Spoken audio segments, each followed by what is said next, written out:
मिलिंद राकेश दौलताबाद अपनी मां कुमुदिनी राकेश दौलताबाद के प्रचार के लिए रवा के सदस्यों से मिले और प्रधान से मिले। सेक्टर 49 सोना रोड ऑर्किड सोसाइटी में ये कार्यक्रम रखा गया, जिसमें स्वर्गीय राकेश दौलताबाद की पत्नी को कुमुदिनी राकेश दौलताबाद का आना था, परंतु किसी कारणवश यहाँ नहीं आ पाई और उनके बड़े बेटे मिलिंद पहुंचे। उन्होंने जनसभा को संबोधन किया और कहा कि जो कार्य मेरे पिता ने अधूरे छोड़ गए हैं हम उसे पूरा करेंगे। आपको बता दें कि और काम की रफ्तार बढ़ाएंगे। रवा के सदस्यों ने कहा कि समिति के बाहर दारू का ठेका और अवैध तरीके से रेडिया पटरियां लगती है, जिसकी वजह से हमें दिक्कत होती है। मिलिंद ने कहा कि मैं इस पर भी काम कर रहा हूं। आज जितने भी आसपास समितियां हैं, अवैध कब्जे करे हुए लोगों पर पुलिस की कार्रवाई और नगर निगम के साथ मिलकर हम बहुत जल्द करेंगे। किसी भी सोसाइटी में अवैध तरीके से पार्किंग, पानी टैंकर सप्लाई और बिजली पावर कट होना या किसी भी इस तरह की एक्टिविटी कोई गलत कर रहा हो तो उस पर जल्द से जल्द कार्रवाई कराएंगे। हम और अपनी मां के प्रचार के लिए आए और उन्होंने कहा कि हमारा विधानसभा बहुत बड़ा है, पर हम एक दिन में 36 से 30 कार्यक्रमों को कर रहे हैं और हमें उतनी ही ऊर्जा मिल रहा है जो पहले एक दिन और एक कार्यक्रम करे थे और आज 30 कर रहे हैं, 36 कर रहे हैं, तो हमें और ऊर्जा मिल रहा। समय हमारे पास कम है, विधानसभा बड़ा है। मिलिंद ने कहा कि बहुत सारे फाइलें हमारे पास रखी हुई हैं, जिसकी अब हमें दोबारा से काम करने की ज़रूरत है। 4 साल 6 साल पहले हमारे पिता ने जो काम किए हैं, हमने काम करने का तरीका उनसे सीखा है। हमने अपने पढ़ाई के दौरान ही बहुत सारी चीज़ सीखी है, पर राजनीति नहीं सीखी। ना मेरी माँ ने कभी राजनीति करी, ना मेरे पिता ने। हम सभी ने राजनीति की है, कार्य किया है, कार्य करेंगे और अपने विधानसभा के साथ साथ गुरुग्राम को स्वच्छ बनाने के लिए दिन रात एक करेंगे। हाँ जी, एक दिन में 35 कार्यक्रम आप कर रहे हैं, युवा हैं, माता जी भी लगी हुई हैं, मुंदरी जी भी लगी हुई हैं। अभी तक कोई बड़ा नेता इस तरह से नहीं दिख रहा जो 35 कर दे, और आप युवा हो गए इतने कर रहे हैं, एक दिन में 35 से 30 कार्यक्रम निपटा दे रहे हैं। मैं कह रहा हूँ ना आपको, स्पीड है। मेरे पापा में मेरे से तेज स्पीड थी।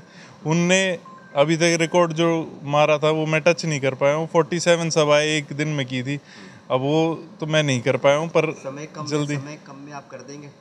हम पापा से आगे निकलेंगे क्या उम्मीद है? मेरी पूरी उम्मीद है और पूरी मेहनत रहेगी। और इस तरीके की आपको एंथुजियाज्म, इस तरीके का जज्बा और इस तरीके की स्पीड मेरे को नहीं लगता आपको किसी में भी दिखेगी। कई नेता हैं यहाँ पे जिसके बारे में शायद पब्लिक जानती भी नहीं और उनको टिकट मिली हुई है और वो खड़े हो रहे हैं, बट वो हमारी जनता समझती है और अब उनकी तरफ रुझान भी दिख रहा है कि लोग नहीं जा रहे हैं। प्रत्याशी आपके घर में थे, गाँव में थे, गांव की जनता ने उन्हें जो शब्द बोली है वापस जाने को मजबूर करा है, क्या लग रहा है आपको? नहीं, अब देखो, मेरे को उनके बारे में क्या होता है कि मैं औरों की पॉलिटिकल कैंपेन फॉलो नहीं करता, क्योंकि पर हाँ, मेरे को ये पता था मेरे गांव में थे। कोई भी मेरे गांव में आता है तो बिल्कुल मेरे को पता चलता है, जैसे औरों को पता चलता है।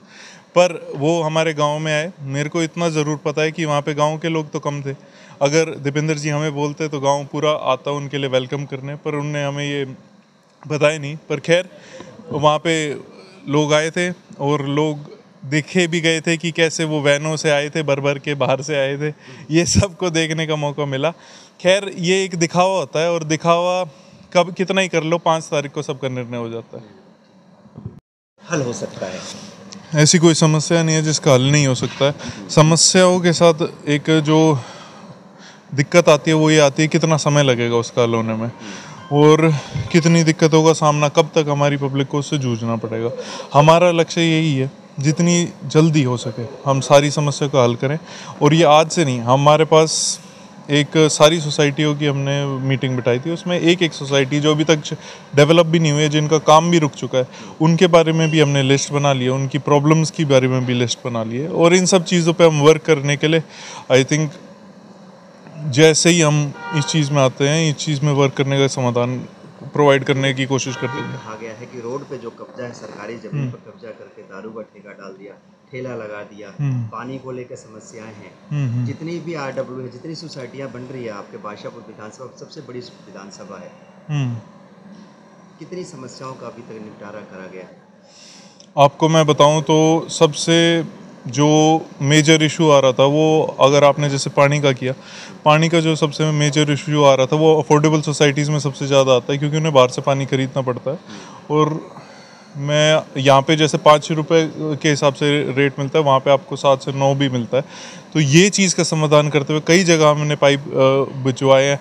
इलेक्ट्रिसिटी की इशू आती है, बताओ सोसाइटी में हमने पर्सनल, क्योंकि बिल्डर को हमें उस तरीके से करने में टाइम लगता है, बिल्डर को और लीगल बैटल को लड़ने में टाइम लगता है।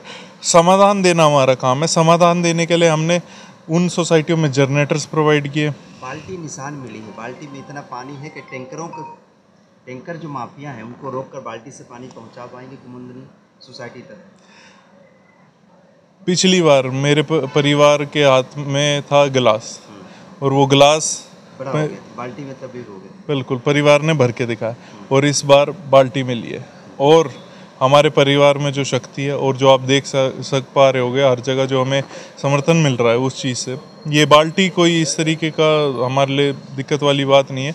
बहुत आसानी से, अगर आप पूरी हर जगह आप लहर देखो तो किसकी चल रही है, वो हमारी चल रही है, क्योंकि वो अपना इलेक्शन समझ के लोग लड़ रहे हैं। ये किसी मेरा इलेक्शन नहीं है, मेरी मम्मी का इलेक्शन नहीं है, ये लोगों का अपना